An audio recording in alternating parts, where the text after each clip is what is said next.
March 2020.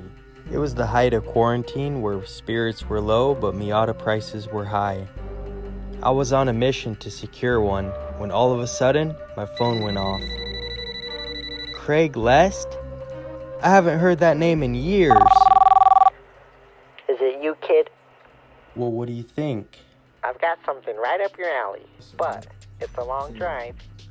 I don't know, Mr. Lest. It's been a few weeks since I bought a new car. I can never have enough Miatas, though. How much is it? I'm asking $2,000, and it's available.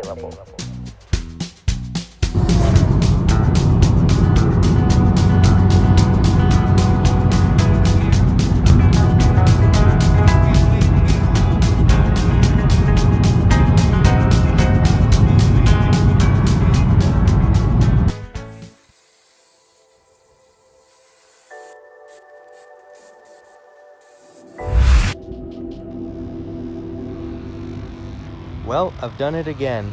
The used car gods and a tight budget have landed me another Miata. And although I'd love to jump straight to the detail process and try to bring this incredibly faded paint back to life, there's some more pressing matters to address in the garage. Let's jump inside and I'll show you what I mean. So the seat that was in the car had some tears and just didn't look or smell good compared to the rest of the interior.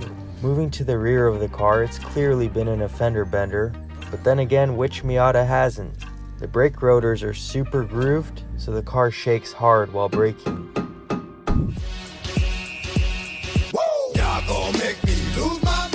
I picked up this factory Miata seat that was in great shape, but the fabric's a little bit different than the one in my car. I'm going to swap over the seat belt and see how this looks when it's all cleaned and mounted up.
That looks pretty dang good, so it's time to address that rear end damage.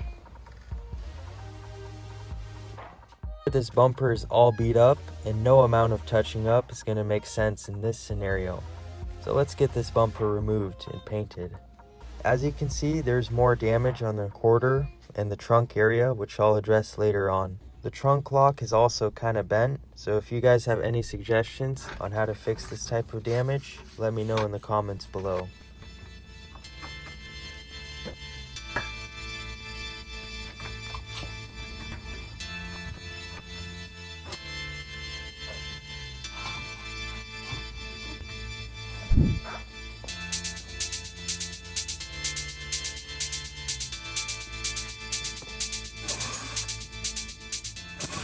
Some of the hardware on this rear bumper proved to be a real challenge. There were areas where my drill or impact didn't fit, so like the ancestors before me, I had to use a ratchet.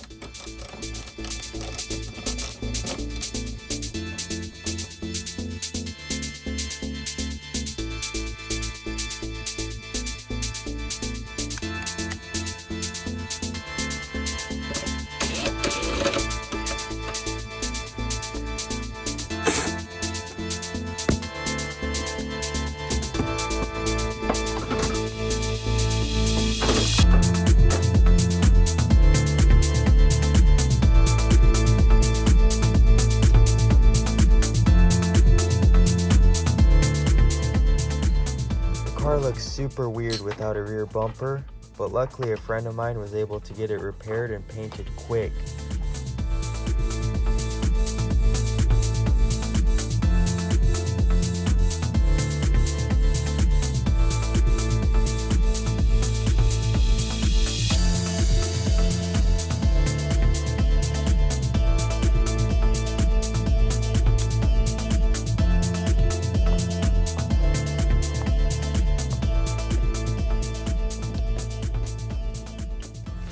Alright, so this project gave me a chance to do my own full brake job for the first time.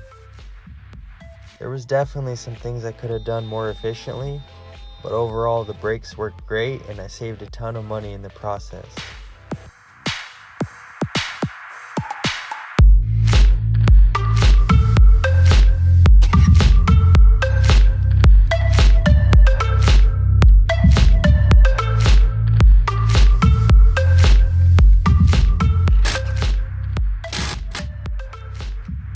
This caliper guide pin was completely bent, which took forever to get out, and then I had to go buy a new one. It was a whole process.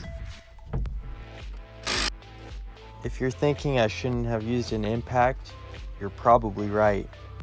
But a mechanic's only as good as his tools. And well, it's a good thing I'm not a mechanic. Bruh.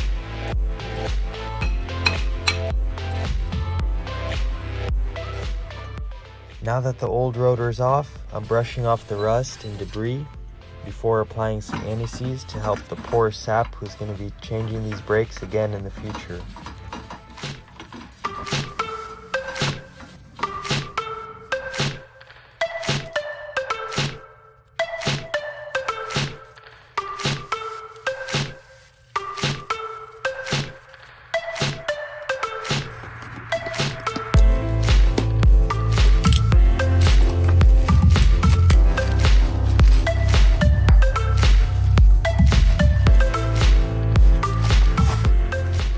After slicing into my brake rotors, I'm wiping off the packing oils, and boom, that looks so much better.